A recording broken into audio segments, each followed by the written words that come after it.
Muli po, welcome sa palatuntunang ito, Biblia o Kuro-Kuro. Sana po ay nasa mabuting kalagayan kayo at may panahon para samahan niyo po kami sa ating pagtalakay. Ako po ang kapatid na Orly de Guzman.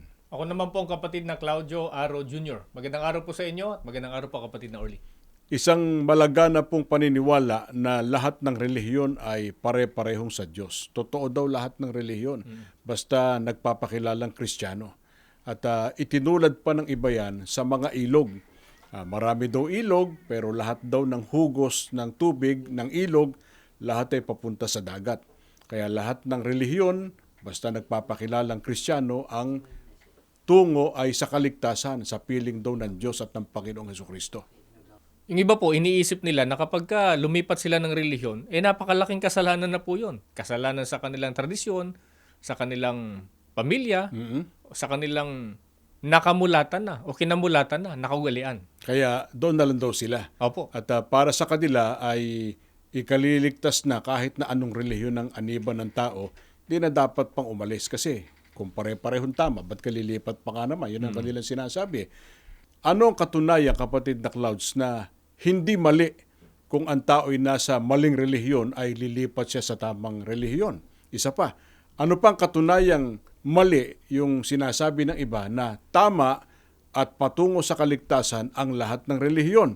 Paano ba ang tao nagkakaroon ng karapatan sa paglilingkod sa Diyos at sa pagtatamo ng kaligtasan? Pakinggan po natin ang nakatala dito po sa unang Timoteo, sa 1 at 12. Ito po'y pahayag ng apostol na si Pablo. Ganito po ang kanyang sinasabi. Nagpapasalamat ako kay Kristo Jesus na ating Panginoon sa pagbibigay sa akin ng kalakasan. Inari akong tapat at hinirang na maglingkod sa Kanya. Magkakaroon lamang po ng karapatan ng tao sa paglilingkod sa Diyos kung kagaya ni Apostol Pablo ay hirangin siya ng ating Panginoong Diyos. Kaya yun ang paraan para ang tao'y makapaglingkod sa Diyos at magtamo ng kaligtasan. Mayroon pong proseso na itinuturo ang Biblia. Kayo sinasabi ng iba, dito na anya nangamatay ang mga ninuno namin. Dito na kami. Ito nang aming kinamulatan. Hanggang sa mamatay kami, dito na. Kung tama yung relihiyon. Kung yun ay hinirang. Pero kung hindi, dapat iwanan. Opo. Kasi may paraan para ang tao'y makapaglingkod sa Diyos. Kailangang hirangin. Teka muna, baka iniisip nila, wala bang relihiyon si Pablo noon? Kaya may paraang ganyan na kailangan siyang hirangin para makapaglingkod sa ating Panginoon Diyos. May kinaaniban na rin pong relihiyon eh. Pakinggan po natin. Dito po sa Galacia, 1:13 hanggang 14. Ganito po ang atin pong mababasa. Pakinggan po ninyo mga mahal naming taga-subaybay. Hindi kaila sa inyo kung paano ako namuhay bilang masugid na kaanib sa Hudaismo.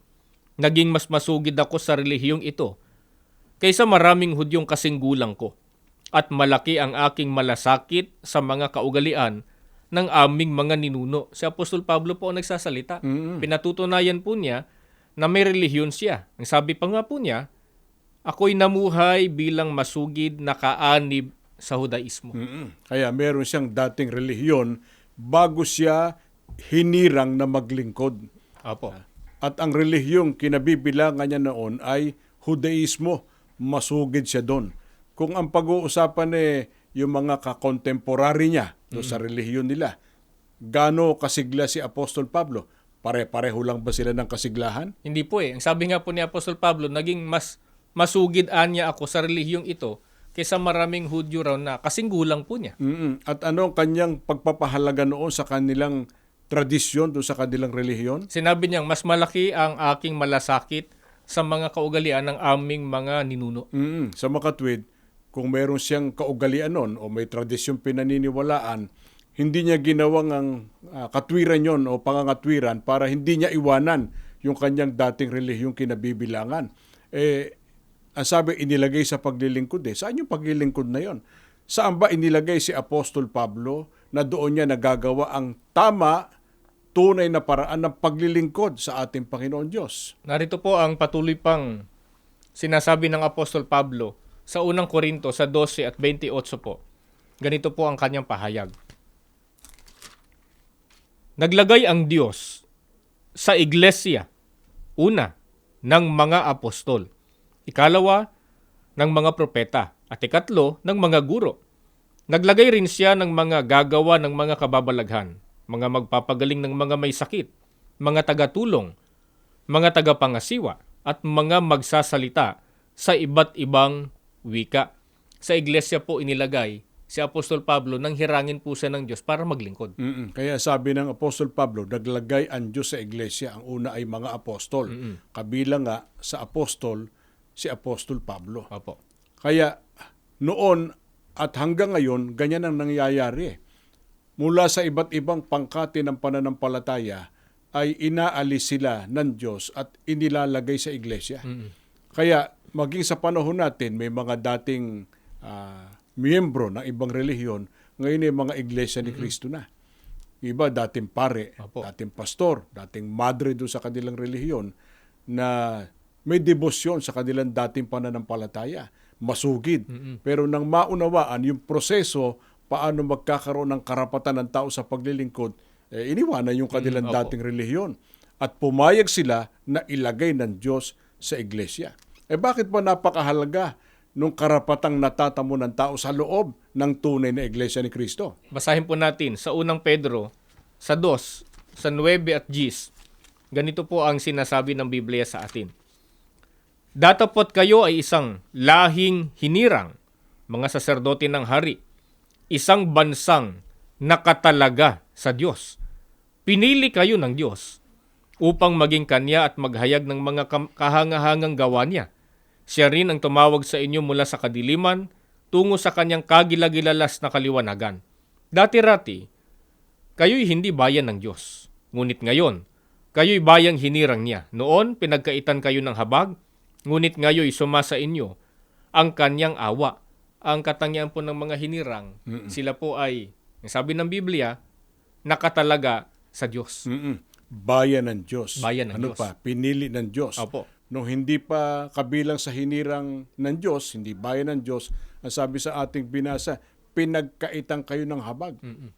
Masaklap na kalagayan. Pero nang ilagay na sa iglesia, naging bayan ng Diyos, ang sabi, ngayon anya, sumasa inyo ang Kanyang awa o ang awa ng ating Panginoon Diyos. Kaya napaka-importante po na ang tao'y hirangin, ilagay sa tunay na paglilingkod. Nagiging kabilang po ang tao sa bayan ng Diyos, kasama sa pinili ng Diyos, nakakadama ng awa ng pagmamahal ng ating Panginoon Diyos. Kaya napakadakilang kapalaran ang natatamo po ng tao pagka siya'y kabilang sa inilagay ng Diyos sa loob ng iglesia. Paano yung mga wala sa tunay na paglilingkod, walang karapatan? Ano pa siya doon sa walang kahalalan? Sabihin na meron silang ginagawang paglilingkod sa Diyos at sa ating Panginoong Hesukristo. Ganito po ang sinasabi sa Mateo 7:22 hanggang 23. Pakinggan po ninyo. Hindi lahat ng tumatawag sa akin, Panginoon, Panginoon, ay papasok sa kaharian ng langit, kundi yaon lamang sumusunod sa kalooban ng aking amang nasa langit. Pagdating ng huling araw, marami ang magsasabi sa akin, Panginoon, nangaral po kami at nagpalayas ng mga demonyo at gumawa ng mga kababalaghan sa inyong pangalan.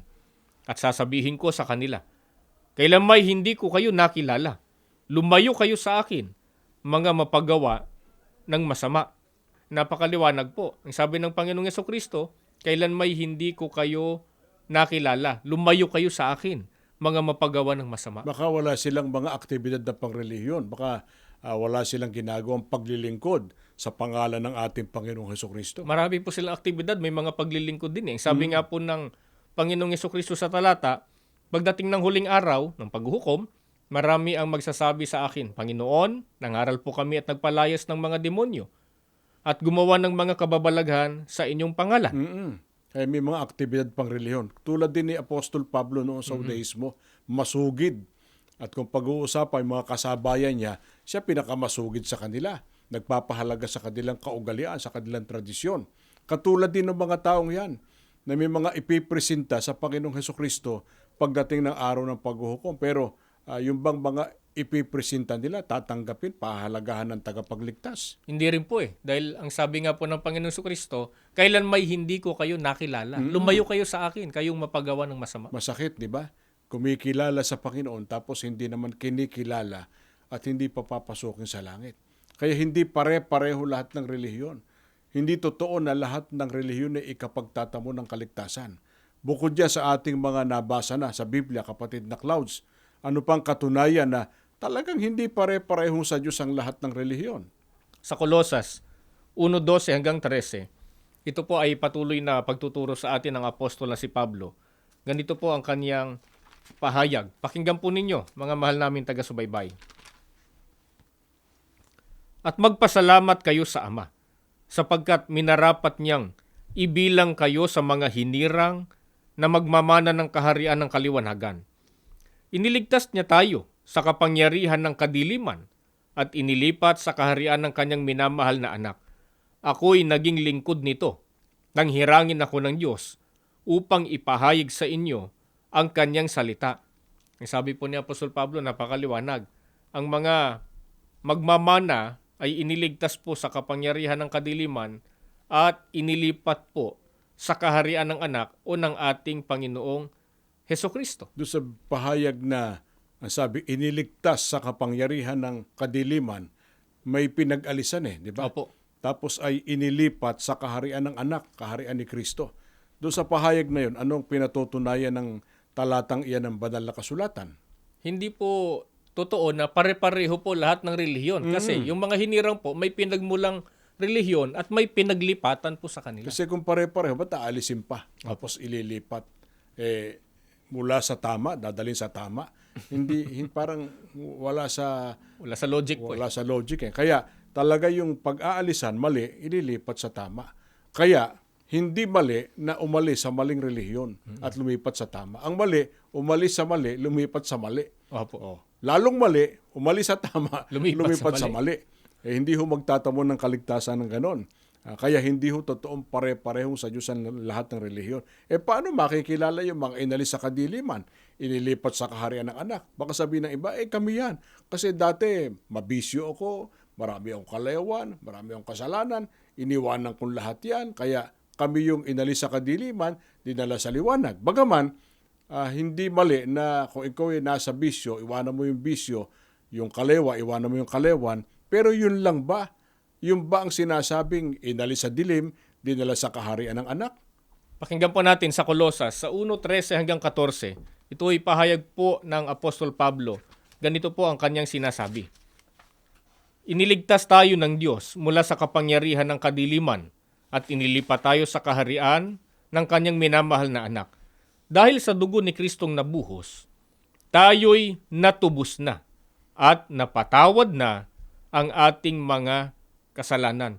Binabanggit ni Apostol Pablo ang pagkakakilanlan ng mga taong inalis po sa kadiliman at inilipat po sa kaharian ng anak o ng ating Panginoong Hesukristo. Silaan niya, natubos na, napatawad po sa kasalanan. Yung iwanan mo yung kalewat kasalanan, tama yun Wala man tayong sinasabing mali yun. Opo. Dapat gawin talaga ng tao yun, pero hindi hanggang dun lang. Kasi merong sinasabi dyan na inalis sa kadiliman, inilipat sa kaharian ng anak. Paano makikilala yung kaharian ng anak? Basta ba relihiyon? Basta ba pangkati ng pananampalataya? Yung kaharian po ng anak, ang sabi ng Biblia, yun ang natubos ng dugo ng ating Panginoong Hesukristo. Yun ang kinaroroonan ng katubusan. Opo. At nandun ang kapatawaran sa kasalanan. Opo. Kasi sabihin ng nagbago ng isang bisyo, kung hindi naman napatawad, pagbabayaran niya pa rin yung dati niyang kalayawan Opo. Diba? Kaya kailangan matubos para mapatawad. Kaya kailangan ilipat do sa kaharian ng anak kasi yun ang kinaroroonan ng katubusan. Alin yung kaharian ni Kristo na kinaroroonan ng katubusan? Aling iglesia ba, kapatid na Clouds, ang tinubos o binili ng dugo ng ating Panginoong Hesukristo? Sa Gawa 20:28 po, ganito po ang patutuon ng Biblia sa atin. Pakinggan po ninyo, ganito ang mababasa. Ingatan ninyo kung gayon ang inyong sarili at ang buong kawan. Narito'y hinirang kayo ng Espiritu Santo ng mga katiwala upang pakanin ang iglesia ni Kristo na binili niya ng kanyang dugo. Pinatutunayan po ng Biblia, ang tinubos ng dugo ni Kristo ay iglesia ni Kristo po. Kaya alin yung kaharian ng anak na pinaglipatan doon sa mga inalis sa kadiliman? Ang kaharian ng anak po ng ating Panginoong Hesukristo, yun din po ang iglesia ni Kristo. Kaya para ang tao ay maalis sa maling relihiyon, dapat iwanan niya yung kanyang maling relihiyon at magpasya na maging kabilang doon sa kawan o sa Iglesia ni Kristo. Sapagkat yun ang kaharian ng anak, yun ang kinaroroonan ng katubusan, naroon ng kapatawaran. Pero dahil ba sa ang tao, halimbawa, may simpatya sa Iglesia ni Kristo? Ako anya hanga sa Iglesia ni Kristo Hindi namin kayang gawin yung ginagawa nyo sa Iglesia. Meron pang ang sinasabi, ako anya hangang-hanga sa inyong tagapamahalang pangkalahatan. Saludoan niya ako sa namamahala nyo. Yun lang ba ang paraan para ang tao'y mapabilang sa kawan o sa Iglesia ni Kristo? Hindi po yun ang paraan, kapatid na Orly. Narito po ang paraan na itinuturo po ng mismong tagapagligtas, ang atin pong Panginoong Jesucristo. Babasahin po natin ang kanyang pahayag sa Juan sa 10:7 at 9. Sa Biblia in English, pero ililiwat na po natin sa Tagalog. Ganito po ang kanyang sinasabi. Muli ngang sinabi sa kanila ni Jesus, katotohanan sinasabi ko sa inyo, ako ang pintuan ng mga tupa, ako ang pintuan. Ang sino mang taong pumasok sa loob ng kawan sa pamamagitan ko ay maliligtas. Kinakailangan pong pumasok sa kawan para maligtas. Kaya para ang tao'y magtamo ng kaligtasan, hindi hahangala sa Iglesia. Salamat po doon sa mga humahanga sa Iglesia. Salamat po sa mga rumerespeto sa ating tagapamahalang pangkalahatan. Pero hindi po yun ang sinasabing paraan para makapasok sa Iglesia ni Kristo. Kailangan pumaloob, sumunod o malinsunod sa itinuturo ng ating Panginoong Jesucristo na maging kaanib sa tunay na Iglesia ni Kristo. Kasi yun ang kawan ng ating Panginoong Jesucristo, gaya po ng binasa kanina sa Gawa 20:28. Kung sabihin ng tao, kapatid na Clouds, na sa kanya na gagawin ang para sa kanyang ikaliligtas, saka na siya lilipat sa tamang relihiyon, aasikasuhin niya muna yung mga plano niya sa buhay na ito. Dapat bang makahadlang, kapatid na Clouds, yung mga plano ng tao sa buhay na ito, yung mga pangarap niya, para siya ay gumawa ng hakbang patungo sa kanyang ikaliligtas? Hindi po dapat sapagkat ito po ang itinuturo ng Biblia. Ikalawang Korinto, 6:1-2. Ganito po ang pagtuturo ng apostol na si Pablo. Yamang kami mga katulong sa gawain ng Diyos, ipinamamanhik namin sa inyo na huwag ninyong sayangin ang pagkakataong ibinibigay sa atin ng Diyos. Sapagkat sinasabi niya, sa kaukulang panahon ay pinakinggan kita. Sa araw ng pagliligtas, sinaklolohan kita. Tingnan ninyo, ngayon na ang panahong nararapat. Ngayon ang araw ng pagliligtas. Sabi po ni Apostol Pablo, ngayon na ang panahong nararapat. Kaya hindi dapat pahadlang sa kung ano man pong gawain o anumang ikinukonsidera pa ng tao. Ngayon na niya, sabi ni Apostol Pablo. Yung asikasuhin natin ng ating buhay, dapat lang, di ba? Masama namang pabayaan natin ang ating buhay at pamumuhay. Kailangan po nating harapin yon. Pero hindi dahil sa hinaharap natin, yung para sa ating pangarap, para sa ating mga hinahangad pang kung ano man sa buhay na ito, ay maipagwawalang bahala natin ang kaligtasan na yun ang pinakamahalaga. Kasi naging napakayaman man po ng tao, naging tanyag siya, naging kilala. Kung hindi siya maliligtas, kawawa din ang tao. Mas maswerte yung hindi naging saganang katulad niya kung nagawa naman yung ikapagtatamo ng kaligtasan sa paraan na sinunod yung turo ng ating Panginoong Jesucristo na pumasok sa kawan o sa tunay na Iglesia ni Kristo. Bukod dyan, bakit hindi dapat sayangin yung pagkakataon na ibinibigay ng Diyos sa tao para sa ikapagtatamo niya ng kaligtasan? Sa Santiago po, 4:14, ganito po ang mababasa natin. Kayo ngang hindi nakaaalam ng mangyayari bukas. Ano ang inyong buhay? Kayo nga'y isang singaw na sa sangdaling panahon ay lumilitaw at pagdakay napapawi. Hindi po talaga dapat sayangin ang pagkakataong ibinibigay ng Diyos sapagkat maikli pong buhay natin, marupok pa. Sabi nga ng Biblia po, hindi tayo nakakaalam kung anong mangyayari bukas sapagkat tayo, ang buhay natin ay isang singaw na sa sangdaling panahon po lumilitaw, pagdakay napapawi. Wala ho namang taong alam niya kung hanggang kailan ang itatagal pa ng kanyang buhay. Wala po nun. Hindi po may pangangatwiran ng tao siya wala sakit. Ako walang sakit. Ako po'y malusog. Wala ho akong anumang dinaramdam sa aking katawan. Tsaka bata pa ako Yung kamatayan po kasi hindi po pang matanda lang po kundi para po sa lahat ng tao Wala pong pinipili. Kasi ang Diyos ang nagtakda ng kamatayan eh. Hindi natin malalampasan yon. Siyang may hawak ng ating buhay. Kaya ngayon pong tayo malakas, maliwanag ang ating kaisipan. Magagawa pa nating maglingkod, sumunod sa Diyos. Gawin natin ang ating buong makakaya para magawa natin ang ikapagtatamo po natin ng kaligtasan.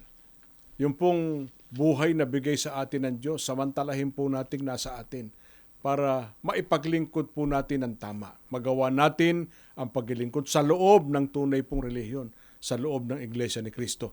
At ang mag-aani po nun ay tayo rin sapagkat tayo makikinabang ng kaligtasan po para sa ating kaluluwa. Sana po itong aming tinalakay ng kapatid na Clouds, hindi po nakasakit ng kalooban nyo. Sana naunawaan po ninyo anong mensahe po ng Biblia, anong aral ng Diyos. Magsama-sama po tayo sa loob ng tunay na Iglesia ni Cristo sa tamang paraan po ng paglilingkod sa Diyos at sa pagtatamo ng kaligtasan. Salamat po sa inyong pagsubaybay. Samahan niyo po kami sa pananalangin. Ama naming Diyos, maraming salamat po. Opo. Muli mo pong inihayag ang iyong mga katotohanan na dapat pong sampalatayanan at dapat gawin ng bawat tao Opo. na naghahangad po ng kaligtasan. Amen. Loobin mo po, Ama naming Diyos, tumatak sa puso't isipan ng aming mga taga-subaybay ang mga katotohanan mong ito. At Amen. nawaloobin mo po magkasama-sama kami sa paglilingkod sa iyo, Amen. sa loob ng Iglesia ni Cristo. Amen. Panginoong Hesukristo, ipamagitan mo po lagi kami sa Ama. Amen. Tulungan mo po ang mga nakapakinig, masunod ang iyong kalooban Amen. sa pagliligtas sa tao Opo. na kailangan lahat kami masumpungan, bahagi ng iyong iglesia, Amen. kaanib sa loob ng Iglesia ni Cristo Amen. para tamuhin ang pangakong kaligtasan. Amen. Ama, sumasampalataya po kaming lubos, nakabiyaya kami sa pamamagitan ng palatuntunan ito. Amen. Ikaw ang laging mag-iingat sa amin sa lahat ng sandali ng aming buhay. Amen. Lahat po hinihiling namin sa iyo sa ngalan ng aming Panginoong Hesukristo. Amen. Amen. Naway nakatulong kami sa inyong patuloy na pagsusuri. Naway nasukat ninyo kung ang inyong pinaniniwalaan ay ayon ba sa Biblia o kuro-kuro lang ng tao. Maraming salamat po sa inyong pagsubaybay sa palatuntunan ito. Sumaatin nawang lagi ang pagpapala ng Panginoong Diyos. Mga mahal naming taga-subaybay, patuloy po namin kayong inaanyayahan. Nasubaybayan pa po ang iba pang mga religious programs ng INC Radio at ng INC TV. At mag-subscribe po kayo sa YouTube channel na Seek the Truth. Maraming salamat po.